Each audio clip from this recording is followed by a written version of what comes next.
On a cold Tuesday morning at exactly 8:30 a.m., Frank slid into the driver's seat of his car, ready to take on another busy workday. The windows were still fogged from the night chill, his dashboard lights flickering to life as the engine rumbled awake. He took a deep breath, mentally preparing for emails, deadlines, and that meeting he already wished he'd cancelled. But just seconds after pulling out of his driveway, he slapped his forehead. He'd left his coffee, his lifeline, sitting on the kitchen counter. It was too late to go back, and he definitely wasn't starting his day uncaffeinated. Luckily, a McDonald's sat just around the corner, glowing like a fast food lighthouse, guiding desperate morning commuters. As he pulled into the drive-thru, there were only a few cars ahead of him. Perfect, he thought. I'll treat myself today. And with a small smile, he added a chocolate brownie to his mental order. What Frank didn't know was that he had just stepped into one of the most sophisticated, meticulously engineered marketing traps in modern American life. Because Frank wasn't the only one caught in this routine. Every day, millions of people in the US cruise through fast food drive-thrus believing they're simply grabbing a quick bite, when in reality, they're moving through a carefully designed system built using psychology, behavioral science, and billions of dollars in advanced data analytics, all calculated to make them spend more than they intended. This system starts influencing you long before your tires even touch the parking lot. To understand how we reached this point, we need to rewind. America's fast food revolution didn't happen overnight. It exploded when families moved away from bustling cities into spread-out suburbs, embracing a car-based lifestyle that made convenience not just a preference but a necessity. The faster life accelerated, the more fast food became the fuel-keeping pace. The origins of the drive-thru go all the way back to 1947, when Red's Giant Hamburg in Missouri opened what's widely considered the first drive-thru window. But it wasn't until 1975, when McDonald's rolled out its first one in Arizona, that this concept went mainstream and permanently rewired American eating habits.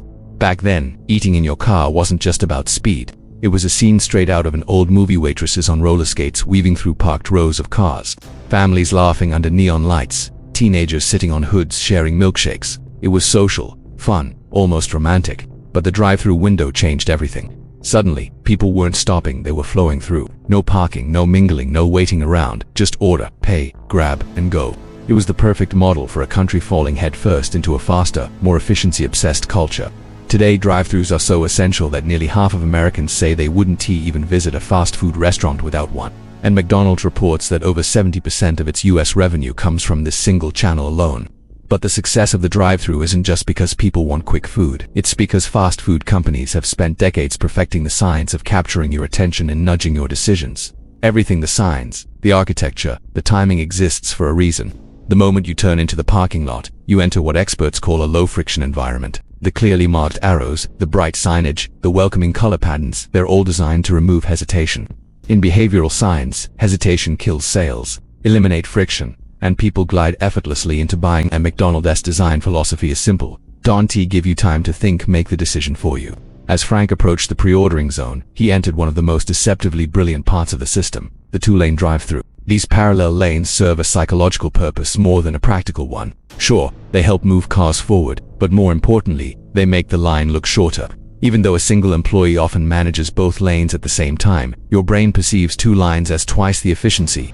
That illusion alone keeps you committed to staying in line instead of giving up. Meanwhile, the fast food companies take advantage of your idle waiting time by filling your field of vision with enticing billboards showing new, seasonal, or limited edition items. This taps directly into the novelty bias or brain's dopamine-powered love for anything new and different. You may ignore a basic cheeseburger, but show someone a limited-time caramel pretzel McFlurry, and suddenly their curiosity starts whispering, "Why not try it?" Some chains even go a step further, using anti-glare films on their menu boards so you can only clearly see the menu once you reach close to the speaker box. This is intentional. When you can't study the menu early, you're forced to make rapid decisions once you're at the front.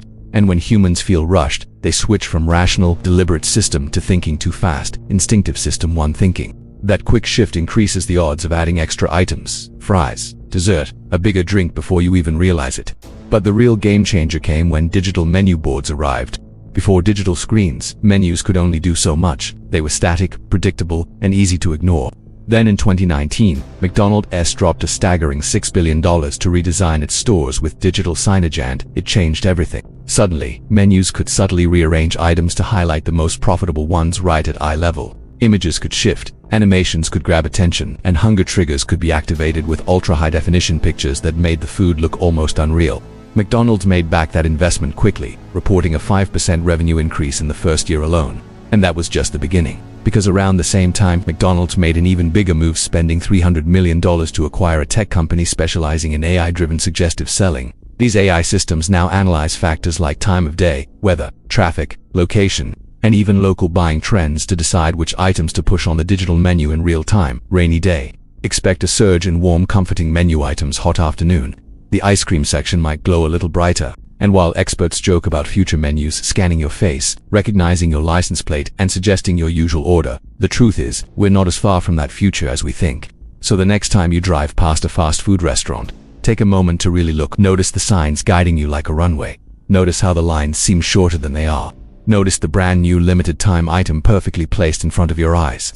None of it is coincidence. It's a trillion-dollar industry built on understanding your behavior better than you do. And like Frank, you might think you're just grabbing a coffee and a brownie, but the system has been quietly shaping that decision long before you ever turn the wheel.